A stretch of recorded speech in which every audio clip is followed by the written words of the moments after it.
Muy bien, entonces vamos directamente a la materia. Antes vamos a orar y también les doy la bienvenida oficialmente. Es un placer estar aquí en nuestra reunión sabatina. Para mí siempre el punto culminante de toda la semana. Así que vamos a dedicar ese tiempo al Señor. Señor, gracias te damos una vez más por este privilegio de poder dedicarnos a estudiar tu palabra, y es precisamente lo que queremos. Y te pedimos, Señor, que tú nos ayudes a entender ese capítulo 3. Ayúdanos a verlo también en su contexto y sobre todo, Señor, ayúdanos a apreciar tu palabra cada día más. Gracias por todos los que están participando en este estudio. Y te pedimos, Señor, que tú bendigas a todos, también los que tal vez están aún intentando conectarse, que todos los que pueden estar. Gracias te damos y una vez más, Señor, bendícenos en este tiempo. Amén. Ok, bueno, vamos a empezar con el capítulo 3. Bueno, lo que hemos visto hasta el momento, de cierta manera, era el prólogo. El primer capítulo, que era la historia, digamos, antes del nacimiento de Jesucristo, parcialmente también antes del nacimiento de Juan el Bautista, información que no tenemos en los otros evangelios. Lo hemos estudiado no con todo detalle, pero creo que tuvimos una idea bastante general y acertada. Y ahora vamos al capítulo 3 y nos damos cuenta que aquí ahora empieza otro pasaje. Lo vemos en la forma como Lucas se expresa en esos dos versículos. Y una vez más, como lo hicimos la última vez, vamos a dar lectura al texto sucesivamente para que lo tengamos todo juntos. Entonces, bueno, para facilitar un poco la lectura, aquí puse los hechos, digamos, en forma de telegrama, pero vamos a leer el texto bíblico y vamos a escuchar lo que dice.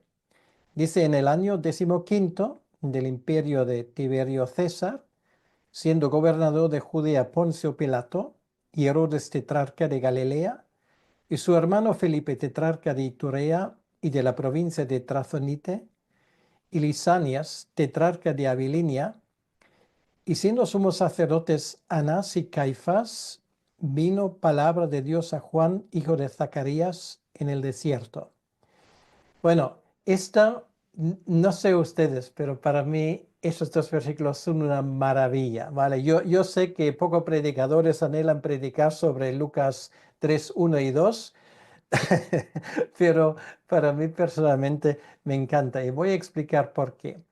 En primer lugar, me encanta porque vemos con qué exactitud Lucas está procediendo, ¿vale? O sea, él no dice, bueno, pasó esto, ¿vale?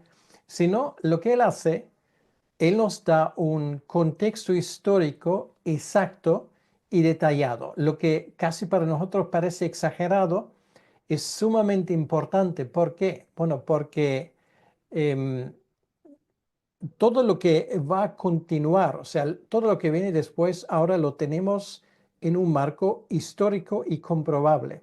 O sea, quiere decir que Lucas desde el primer momento dice, señores, aquí no estamos hablando de otro mito como de los dioses griegos y sus hazañas que supuestamente pasaron, sino aquí estamos contando historia histórica, ¿vale? O sea, como si en algún medio de comunicación fiable saliese, ¿vale? Aquí estamos hablando de hechos, no de lo que Lucas se saca de la manga.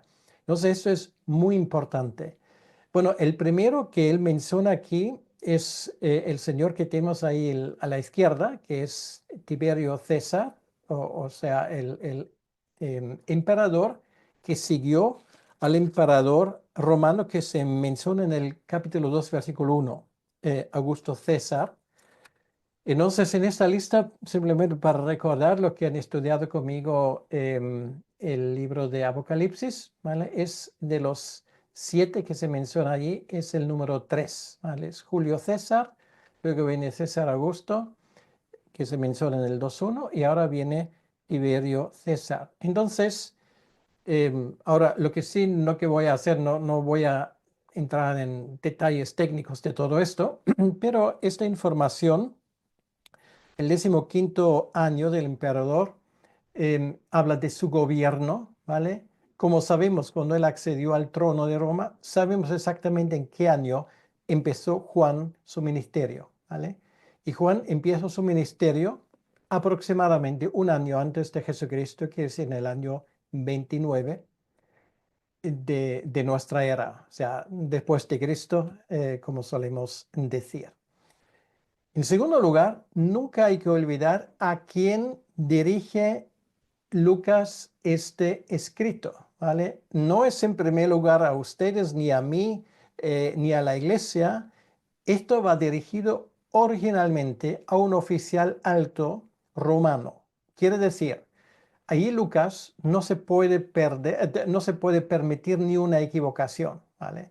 O sea, en el momento cuando él se equivoca, todo lo que sigue después queda sin valor, ¿vale? Y esto es un argumento fortísimo en cuanto a la historicidad. O sea, una cosa es que una persona lea esto y dice, ok, yo lo acepto como documento histórico y no voy a sacar ninguna conclusión para mi vida personal, ¿vale? Me trae me trae sin cuidado. O sea, una cosa es aceptar lo histórico, otra cosa es sacar las consecuencias, ¿vale? Entonces, estamos en ese primer nivel. Hechos históricos a punta pala, ¿vale?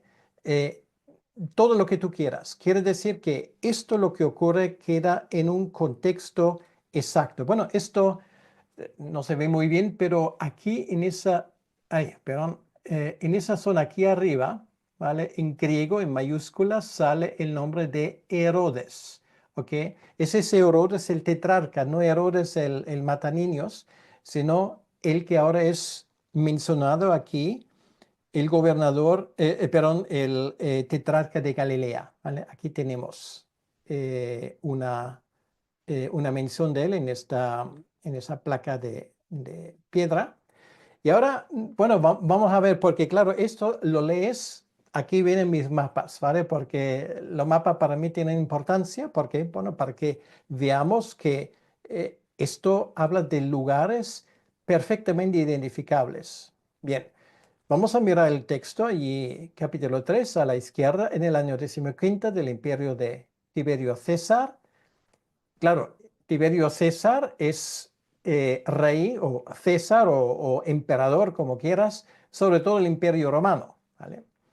Pero aquí dice que gobernador de Judea era Poncio Pilato. Bueno, esto es la provincia de Galilea, lo que vemos aquí de Judea, lo que vemos aquí de azul. Bien, pues sobre todo esto, Poncio Pilato era el jefe. Esto cumplió, y es muy importante, por lo tanto, esa información, esto cumplió la profecía de Génesis capítulo 49. El cetro no saldrá de Shiloh, perdón, de Judá, hasta que no venga Shiloh. Shiloh es el dueño, el título mesiánico. Quiere decir, ahora el cetro ha salido, ¿vale? Porque no hay ningún rey en Jerusalén. Es allí, ahora hay un procurador romano. Y eso es lo que Lucas consta aquí, ¿vale? Por lo tanto, ahora estamos en los tiempos del Mesías. Bien, la cosa sigue. Em, Herodes era tetrarca de Galilea. Bueno, realmente Galilea se llama tetrarca porque tetra en griego significa cuatro y el arqués, del cual viene la palabra arca, significa el que gobierna sobre cuatro territorios. Bueno, me vas a decir, bueno, aquí solamente veo dos. Bueno, es la suma, pero bueno, da igual. Era un título que él tenía. Entonces, esto era Herodes, no Herodes el Grande, no el que quería matar los niños en Belén, sino el gobernador de Galileo, tetrarca de Galilea. Entonces, él mantiene su título de rey. Y fíjate lo que esto significa. Lo que es azul, esto nos habla de Judea.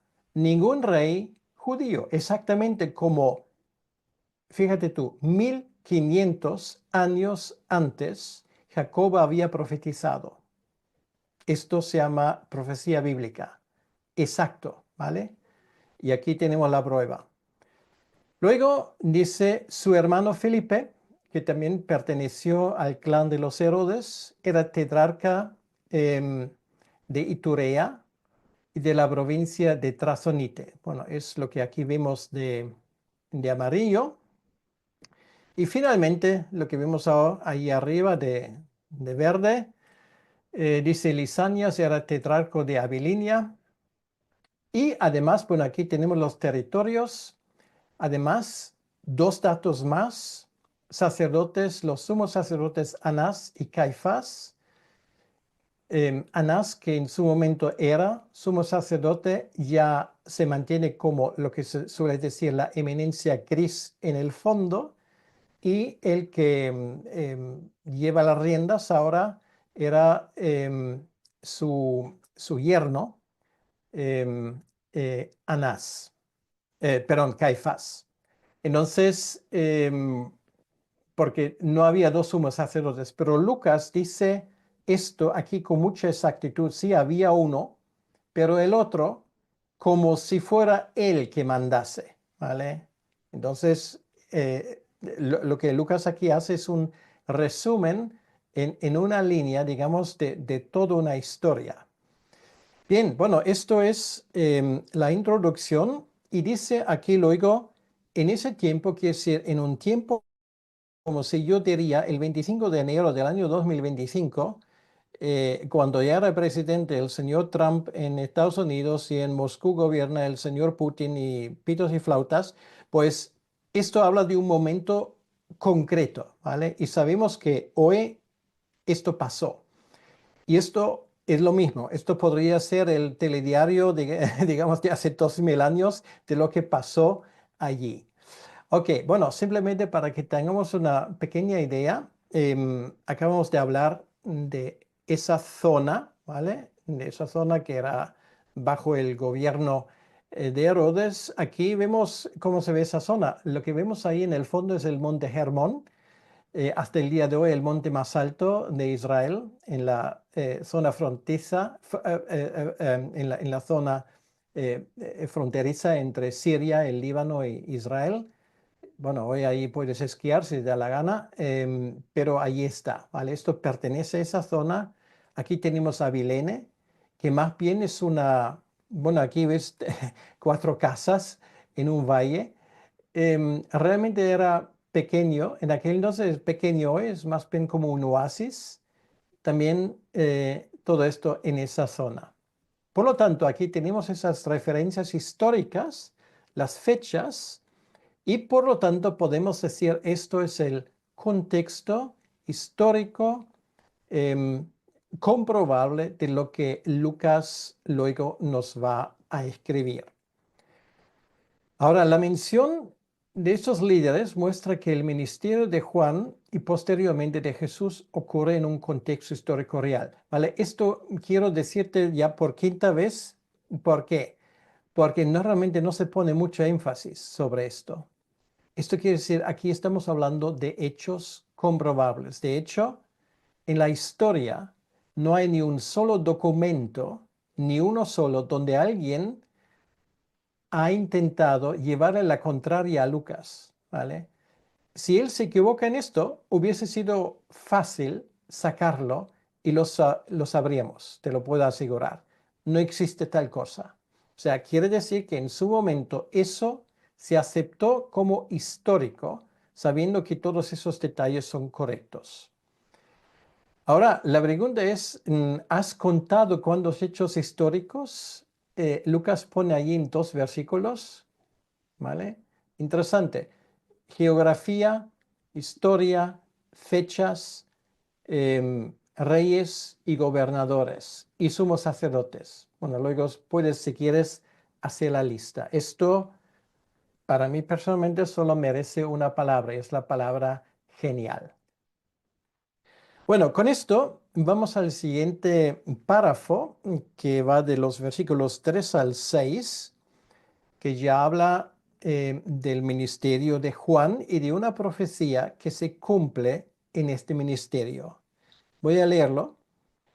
Y él, o sea, Juan, fue por toda la región contigua al Jordán, predicando el bautismo de arrepentimiento para perdón de pecados, como está escrito en el libro de las palabras del profeta Isaías, que dice, esto ahora es una cita de Isaías capítulo 40, los versículos 3 al 5. Voz del que clama en el desierto, preparad el camino del Señor, enderezad sus sendas, todo valle se rellenará, se bajará todo monte y collado, los caminos torcidos serán enderezados y los caminos ásperos allanados, y verá toda carne la salvación de Dios. Es muy interesante esa parte de la profecía de Isaías que profetizó en el siglo VIII antes de Cristo.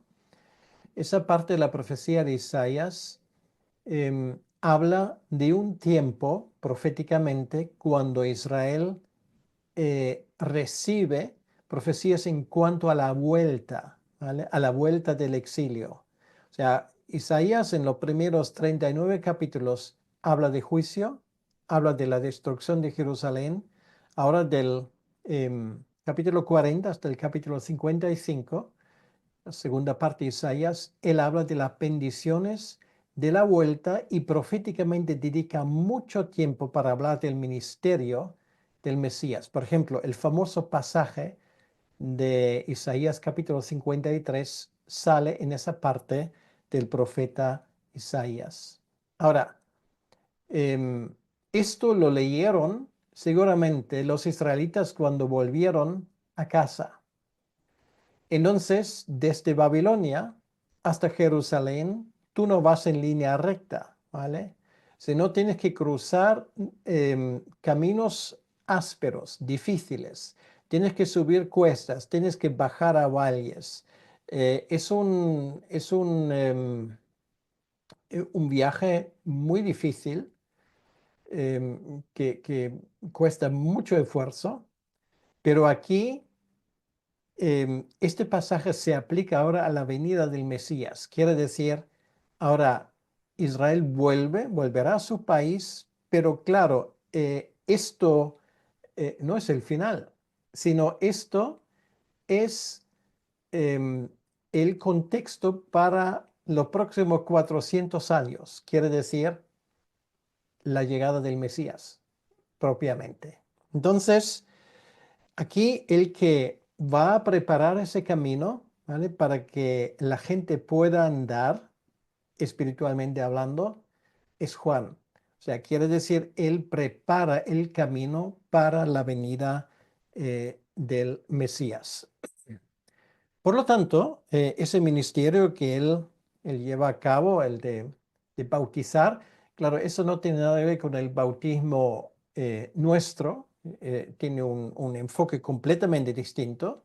Tal vez algunos se acuerdan de nuestro estudio del libro de los Hechos, que en el capítulo 19 hay discípulos de Juan que aún no se habían enterado de la diferencia entre el bautismo cristiano y el bautismo de Juan y tenían que bautizarse en el nombre de Cristo, ¿vale? Porque no entendieron. Ahora, ¿en qué consiste la diferencia? La diferencia consiste en que el bautismo de Juan, donde él lleva a cabo esto, es en el desierto de Judea, donde, bueno, de cierta manera el río Jordán em, es el límite, es la frontera de ese desierto, pues allí sale la gente, ¿vale? ¿Y el bautismo qué significa? El bautismo significa yo estoy preparado para la venida del Mesías, ¿vale? Entonces simplemente es una forma de prepararse, de dar una señal de arrepentimiento. Yo quiero cambiar mi vida y ahora estoy en modo de espera. a ver lo que va a pasar, ¿vale? Entonces, esto es la idea. Juan predica un bautismo de arrepentimiento. Es un concepto conocido entre los judíos, o sea, no es la primera vez que alguien hace esto, pero con un nuevo significado mesiánico, ¿vale? Los fariseos, los judíos también solían, bueno, usamos la palabra bautizarse muchas veces, era un rito, digamos, de sumergirse en el agua que en un principio un judío ortodoxo lo hace cada vez que va a una sinagoga, ¿vale? Para eso está la famosa mikvé, que es un tipo de, bueno, es un pequeño, casi como una pequeña piscina, que lo tienes en muchas sinagogas.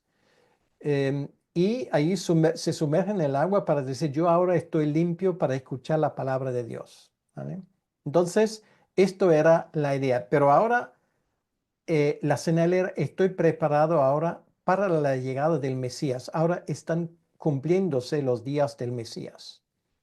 Entonces, esa cita de Isaías 40 habla de preparar el camino para el Señor, simbolizando que el ministerio de Juan es la preparación para la llegada de Jesús. Quiere decir, Juan habla de preparación y de arrepentimiento, ¿vale? Ahora, ¿cuál es la diferencia con el bautismo cristiano? Bueno, la diferencia es que el bautismo cristiano simboliza nuestra muerte en Cristo y nuestra resurrección, ¿vale? Simboliza el nuevo pacto que ahora tenemos. Ahí está la diferencia. Bueno, ahora no es el momento, digamos, de profundizar el tema del bautismo, pero simplemente que nos damos cuenta que esto habla de dos cosas muy distintas, ¿vale? Entonces, Juan prepara, para decirlo así, el ministerio em, de de Jesucristo. Bueno, aquí tenemos la zona. Hay dos sitios que sepamos donde Juan solía bautizar, uno un poco más al norte. Esto es bueno, vamos a decirlo así, unos 5 o 6 millas al sur del mar de Galilea. Y otro en las cercanías de Jerusalén, pero claro, bajando la cuesta hacia Jericó. Realmente la zona no ha cambiado mucho. El río de Jordán, bueno, ahora posiblemente tiene menos agua que hace 2000 años, pero en cuanto al paisaje, muy poco habrá pasado. Este es el otro sitio, esto ya desde el lado de Jordania. Em, entonces, bueno, en este río pues puedes entrar, ¿vale? O sea, no es el Amazonas, no hay problema, tampoco hay cocodrilos ni nada por el estilo. O sea, es inofensivo entrar allí. Y allí, claro, si bautizas, em, pues un sitio idóneo. Ahora, ¿por qué Juan no bautiza en Jerusalén, donde tendría mucho más público? ¿Vale? Por ejemplo, al lado del templo o en otro sitio. Bautiza ahí, ¿por qué? Bueno, porque la gente para llegar allí les cuesta. O sea, quiere decir, una persona que ha decidido, bueno, yo quiero recibir al Mesías y quiero esperar su venida, tenía que tomarse la molestia de bajar hasta el río, ¿vale? Escucharle primeramente en el desierto y luego bajar al río para dar una señal exterior de su confianza en el Mesías. Esto es la idea realmente que hay detrás. O sea, esto costaba algo.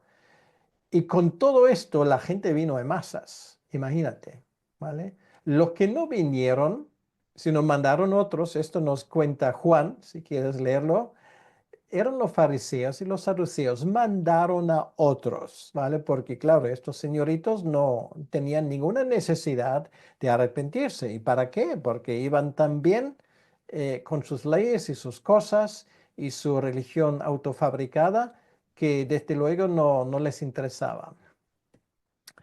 Bueno, esto, para que tengas una idea, este es el desierto de Judea, ¿vale?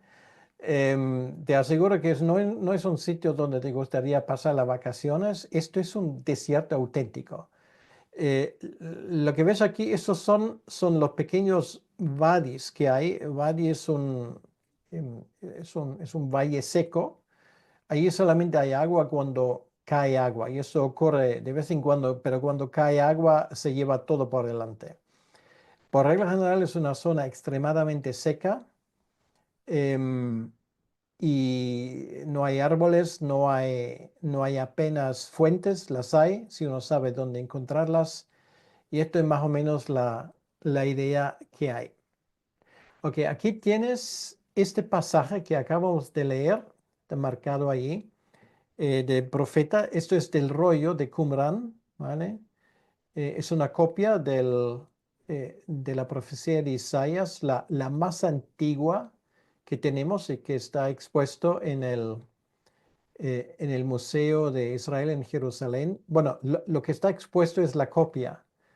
Yo en uno de mis viajes hace años tenía el inmenso privilegio de ver el original, y no te puedo describir lo que esto significaba. O sea, si estás frente a un documento de aproximadamente 2100 años de antigüedad, que es la copia más antigua que tenemos del libro de Isaías, ¿vale?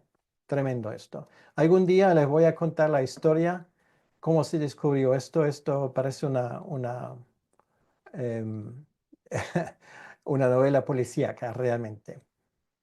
Ok. Bueno, aquí más esto, vemos aquí donde hay un poco de agua, hay un poco de verde, ¿vale? Pero eso es el desierto de Judea.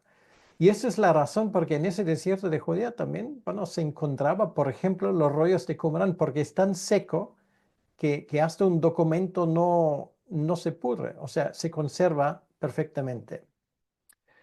Bien, bueno, ahora la pregunta es, bueno, ¿y cuál era su mensaje? ¿Cuál era el mensaje de Juan?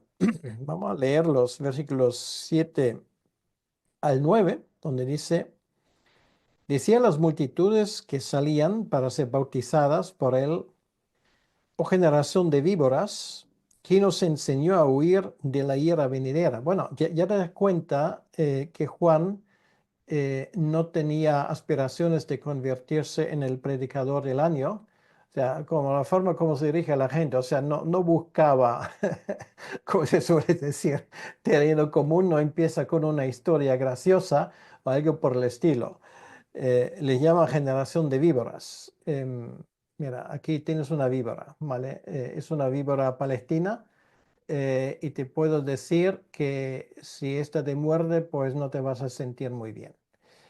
Ok, bueno, esto es el mensaje de Juan. ¿Quién nos enseñó a huir de la ira venidera? Quiere decir que, si ustedes habrán pensado por algún momento que solamente por ser judío, ustedes escaparán del juicio que Dios va a traer, se equivocan. Entonces, obviamente, él está hablando de qué juicio. Sí, claro, siempre se puede hablar del juicio del último día, pero él habla del juicio sobre Jerusalén, ¿vale? O sea, la cuenta atrás corre. Y en el momento cuando él habla quedan aproximadamente 41 años, ¿vale? Entonces, de eso estamos hablando. Por lo tanto, dice, haced pues frutos dignos de arrepentimiento, lo cual quiere decir, mostrad de una forma palpable que esto es serio, ¿vale? Que esto va en serio. Y no comencéis a decir dentro de vosotros mismos, tenemos a Abraham por padre, porque os digo que Dios puede levantar hijos a Abraham aún de estas piedras. Bueno, de estas piedras, ¿vale? Estas son las piedras que había por todos los lados. Em, Esto era el mensaje, obviamente un mensaje, que hizo temblar a más que uno. Entonces, Juan habla a una audiencia que podría estar participando en el bautismo por razones culturales. Em, entonces, ellos saben que eso existe, o de un estatus más o menos que por arrepentimiento genuino. Entonces, Juan desafía a la multitud a demostrar su arrepentimiento. Y dice, bueno, yo quiero que ustedes, cuando vuelvan a casa, que esto se les note, ¿vale? Que esto va en serio. Arrepentimiento, es una palabra muy interesante. en hebreo es teshuvah, lo cual quiere decir esto no tiene que, arrepentimiento no tiene que ver con pagar algún precio, ¿vale?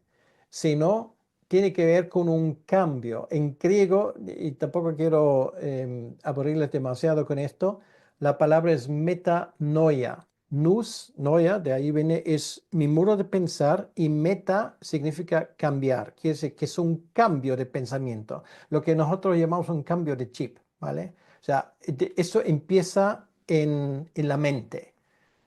Entonces, lo segundo, advertencia de juicio.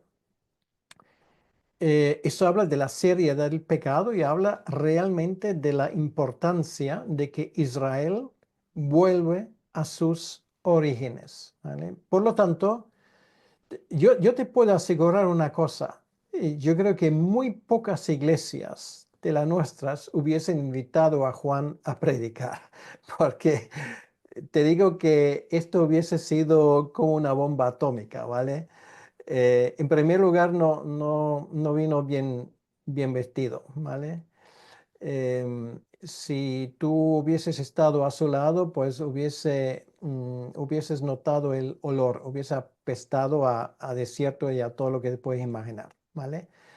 Pero su mensaje era un mensaje realmente que cayó hondo. Bueno, aquí la víbora y aquí tenemos lo que dice aquí en el versículo 9.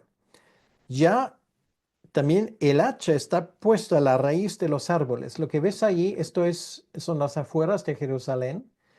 Y estos son olivos, ¿vale? Y si los olivos, por la razón que sea, no dan buen fruto, lo cortan, ¿vale? Y esperan que lo que brote de nuevo, pues, dé mejores frutos.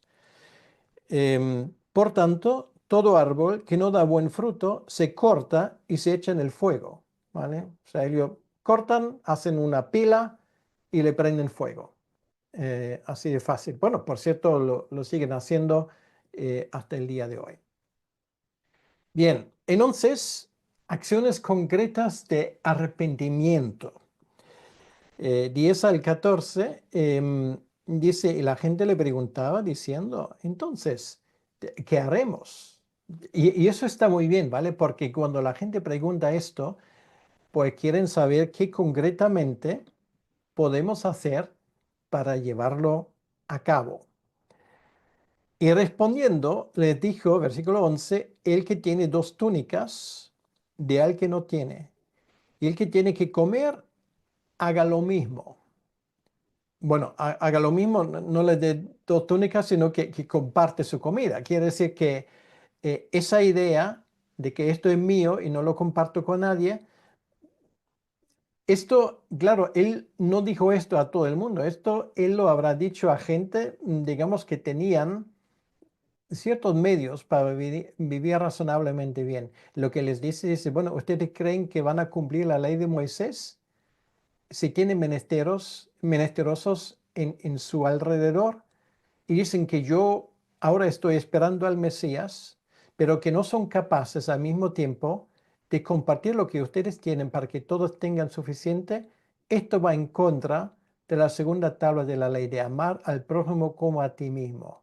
Y esto, bueno, a algunos les habrá costado esto.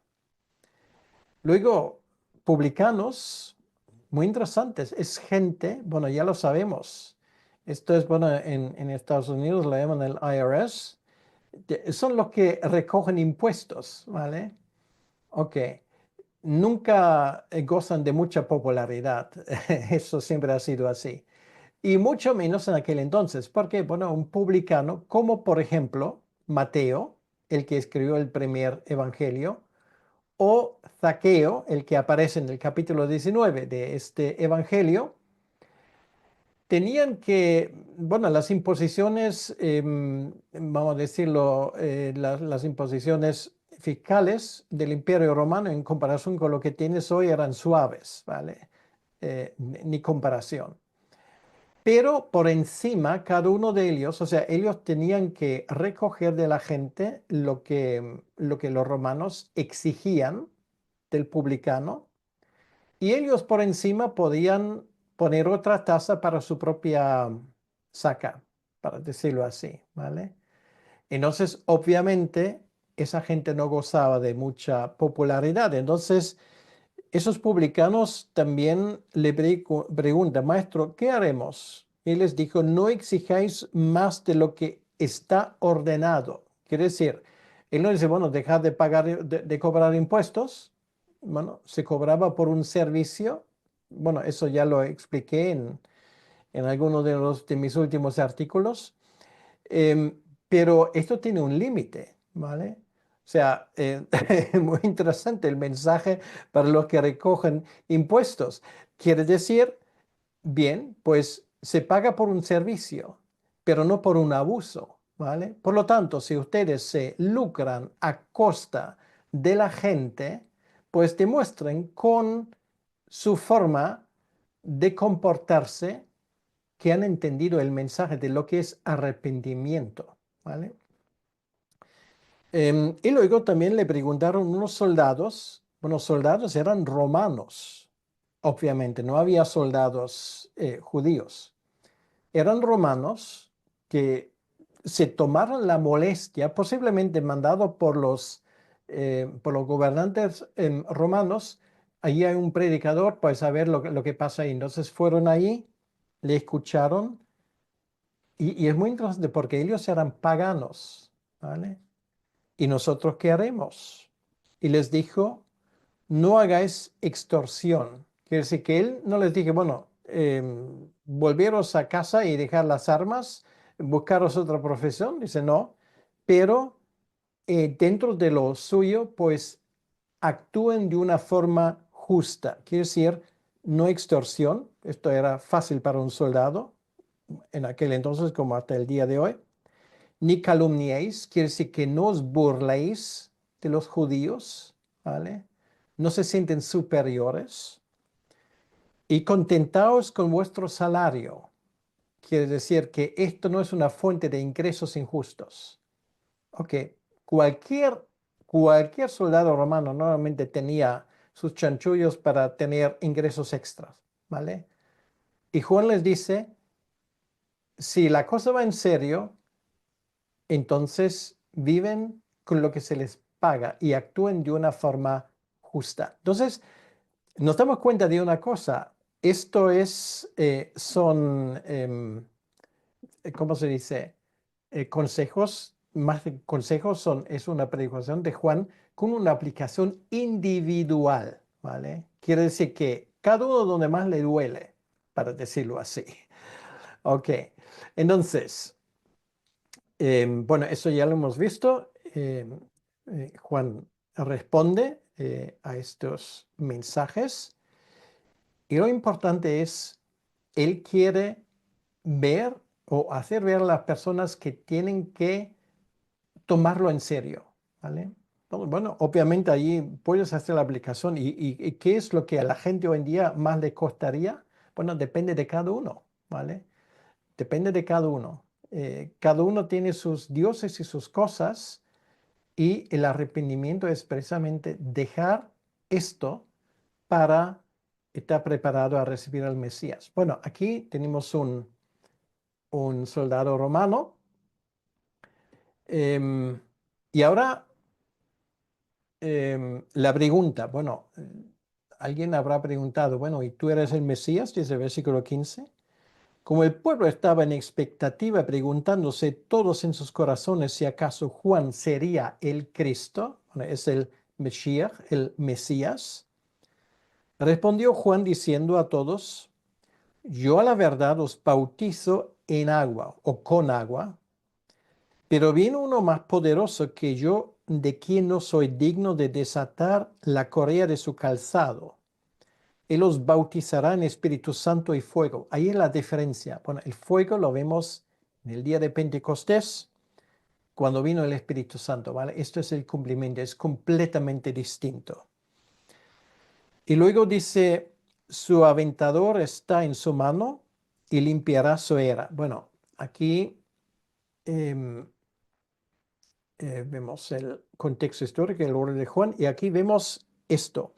El aventador es el que bueno, se hace de otra manera. En aquel entonces había eras donde se juntaba el trigo y se pasaba por encima de ese trigo con una placa de madera y además se tenía como un tipo de herramienta para em, lanzar al aire las eras em, perdón, las espigas de lo que se recogió para que el viento separase, eh, digamos, el grano que era más pesado de la cáscara, ¿vale? Entonces, esto es cómo funcionaba una era y aquí vemos que en algunos lugares, sobre todo en zonas donde vienen a vivir beduinos, siguen con la misma técnica hasta el día de hoy. Esto es la herramienta, es un trozo de madera, es original de hace 2000 años, donde se pasa por encima, ¿vale? Para que se separe el grano de las cáscaras. Entonces, em, dice el versículo 8, y con estas y otras muchas exhortaciones anunciaba las buenas nuevas al pueblo. Bueno, son buenas nuevas. ¿Por qué? Bueno, porque vuestro Mesías está a la puerta. O sea, qué mejor noticia podía haber. Y ahora viene algo muy interesante, versículo 19 y 20. Entonces Herodes el tetrarca, o sea, el que mencionó en el versículo 1, siendo reprendido por Juan a causa de Herodías, mujer de Felipe, su hermano, y de todas las maldades que Herodes había hecho, sobre todas ellas añadió además esta: encerró a Juan en la cárcel. Bueno, esto es una historia que lo veremos en su momento con más detalle. Por ejemplo, Lucas nos lo cuenta, perdón, Marcos nos lo cuenta con mucho detalle. ¿Qué había hecho Juan? Pues como Herodes no se presentó, ¿vale? Él le hizo llegar la noticia: mira, lo que tú estás haciendo es una aberración sexual, ese tipo de lo que tú consideras un matrimonio, ¿vale? Y Dios te va a reprender por esto. Él no busca terreno común, ¿vale? Él se lo dice muy claramente. Esto es lo que se llama una voz profética. Y claro, el resultado es que Juan va a la cárcel por esto. Bien, entonces le lleva a la cárcel y esto a veces, no siempre, pero muchas veces es el costo de la profecía. Em, Muestra el costo de la denuncia del pecado y esto puede pasar, obviamente, hasta el día de hoy.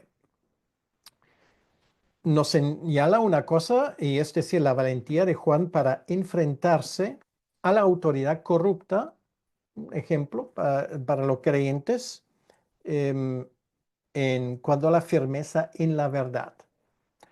No hay que hacerlo, digamos, de una forma gratuita, pero cuando toca el momento, pues hay que hacerlo. O sea, de la misma manera como él trató a los pudientes, de la misma manera como él trató a los religiosos, los soldados, él trató también al rey. ¿Por qué? Porque no hay dos puertas, una de preferencia y otra para las masas, como lo ves a veces en el aeropuerto, ¿vale? De equipaje, pues si viajas de clase business o de primera, pues tienes otra puerta donde la cosa va más rápido y el resto pues pasa por la puerta para todos. El reino de Dios no es así, solamente hay una puerta. Y da igual si eres rey o si eres el último leproso que se ha juntado al ejército de enfermos, solamente hay una puerta. Bien, entonces, aquí hay unas fotos para verlo. Esto es, bueno, esto es el Mar Rojo, perdón, el Mar Muerto. Esto es la parte de Israel, esta es la parte jordana. Y aquí, encima de esta colina, estaba la fortaleza de Macairos, que era precisamente donde Herodes tenía su palacio con la cárcel abajo, ¿vale? O sea, sabemos exactamente dónde estaba Juan preso. Y esto nos lleva al capítulo 3, 21, 22. Dice, aconteció que cuando todo el pueblo se bautizaba, también Jesús fue bautizado. Y orando, el cielo se abrió y descendió el Espíritu Santo sobre él en forma corporal como paloma. Y vino una voz del cielo que decía, tú eres mi Hijo amado, en ti tengo complacencia. Bueno, esto es muy interesante. ¿Cuál es el contexto temporal? Pues este evento ocurre entre el bautismo de Juan, o sea, cuando él predica el bautismo, y su encarcelamiento, marcando el inicio del ministerio público de Jesús. Esto ocurre en el año 30, o sea, aproximadamente un año después de que Juan empiece su ministerio. Entonces, ¿por qué tenía que bautizarse Jesucristo? Bueno, se bautiza no porque él tenía necesidad de arrepentimiento, sino precisamente por identificarse con nosotros, ¿vale? O sea, esto es el comienzo oficial de su ministerio como Mesías. Entonces, la paloma que bajó sobre él, que representa al Espíritu Santo, em, esa paloma, aquí no es el símbolo de paz. Bueno, se ha usado la paloma en ese sentido, no tiene nada que ver. ¿Por qué la paloma? Porque era un animal de sacrificio, ¿vale? Entonces, además, un animal de sacrificio de todo lo que hay que puede volar, ¿vale? Porque imagínate que del cielo hubiese bajado una vaca, ¿vale? O un toro. Bueno, ridículo, ¿vale? Pero es un animal de sacrificio que simboliza de que Jesús en ese momento empieza su ministerio de sacrificio identificándose con nosotros pecadores, no porque él tuviera pecado, sino porque se identifica con nosotros. Eso es el símbolo. Y por lo tanto, en otros evangelios vemos que Juan al inicio quiere negarse, dice, ¿y por qué te bautizo? Y Jesús dice, bueno, tiene que hacer lo que es necesario hacer, ¿vale? Era imprescindible, em, por lo, por lo tal. Y además vemos aquí la Trinidad obrando, ¿vale? Dios el Padre hablando, tú eres mi Hijo amado. Bueno, esto otros evangelios lo describen, la gente lo percibió como si hubiese bueno, diríamos una detonación, como si hubiese un trueno. No escucharon la voz solamente algunos, pero era Dios el Padre hablando, el Hijo identificándose con nosotros y el Espíritu Santo poniendo su sello sobre este ministerio. Aquí tenemos un lugar que ahora se ha preparado para hacer bautismos en ese sitio. Bueno, es algo moderno. Bueno, el significado afirma la divinidad de Cristo, es una afirmación de su divinidad por el Espíritu Santo y la voz del Padre, ¿vale? Él es la tercera persona. Segundo lugar, un acto de obediencia no fue por arrepentimiento, sino como un acto de obediencia para inaugurar su ministerio. Y en tercer lugar, la Trinidad está obrando. Cada una de las personas de la Trinidad tienen em, una parte en este ministerio. Y ahora, pues viene la genealogía. Como de esto ya he enseñado bastante y creo que los vídeos están ahí, em, pues simplemente voy a mantenerme en lo más necesario. Esta genealogía que tenemos ahí es la genealogía de Jesús por madre, ¿vale? Lo que tenemos en Mateo es la genealogía por padre. Aquí tenemos la de por madre, que ahora, bueno, no vamos a ir nombre por nombre, pero lo que es interesante es cómo la cosa termina, ¿vale? Versículo 37, hijo de Matusalén, hijo de Enoc, hijo de Jared, hijo de Mahaleel, hijo de Cainán, hijo de Enos, hijo de Set, hijo de Adán, hijo de Dios. ¿Vale? Aquí tenemos la línea de los hijos de Dios, o sea, la línea de la bendición. Esto va a ser muy importante para el próximo sábado, cuando vamos a estudiar Génesis capítulo 5, ¿vale? Y allí, bueno, vamos a acordarnos de esto precisamente. Bueno, aquí tenemos em, esa genealogía de Mateo y de Lucas. Vemos aquí cómo estos por parte concurren por las mismas personas, por parte se separan. Bueno, aquí pone mestizaje. Bueno, realmente esto no tiene nada que ver con nosotros. Es un asunto de que tanto Salatiel como Zorobabel se casaron, digamos, con personajes que no necesariamente eran los idóneos, pero eso no tiene nada que ver porque lo que es importante es la línea general, ¿vale? De eso ya hemos hablado en su momento. Y esa genealogía va hasta Adán. Quiere decir que Lucas presenta una genealogía que remonta a Adán, porque lo que hace Mateo solamente va hasta Abraham. A ver. Luego, en segundo lugar, importante, esto es el linaje de María, ¿vale? No es una genealogía completa, sino es la línea mesiánica. Y esto era hasta donde quería llegar hoy. Entonces, simplemente para terminar esto, ¿por qué la genealogía en ese momento? Bueno, porque ahora empieza en el relato de Juan el ministerio eh, mesiánico, ¿vale? Por lo tanto, ¿qué hace Juan? Él demuestra que realmente es esa línea mesiánica que se remonta hasta Adán y ahí viene la curiosidad. Mateo escribe para judíos, por lo tanto, para los judíos era importante Abraham, era su padre, y Juan, escribiendo a los judíos, demuestra que esa genealogía cumple las promesas a Abraham. En el caso de Lucas, él escribe para un oficial romano, ¿vale? Un pagano. Quiere decir, allí Lucas va más allá para demostrar, bueno, con Abraham, tú, Teófilo, eres descendiente de Abraham. Pues no, ¿vale? Pero para que tú sepas que eso también es relevante para ti, vamos a ir más atrás, ¿vale? Más atrás que Abraham y vamos a llegar hasta la gente de los cuales tú también eres descendiente. Bueno, él sería descendiente de los hijos de Jafet, ¿vale? Como todo lo que, prácticamente todo lo que vivieron en Europa en aquel entonces. Entonces, obviamente, esto indica que, mi querido Teófilo, queridos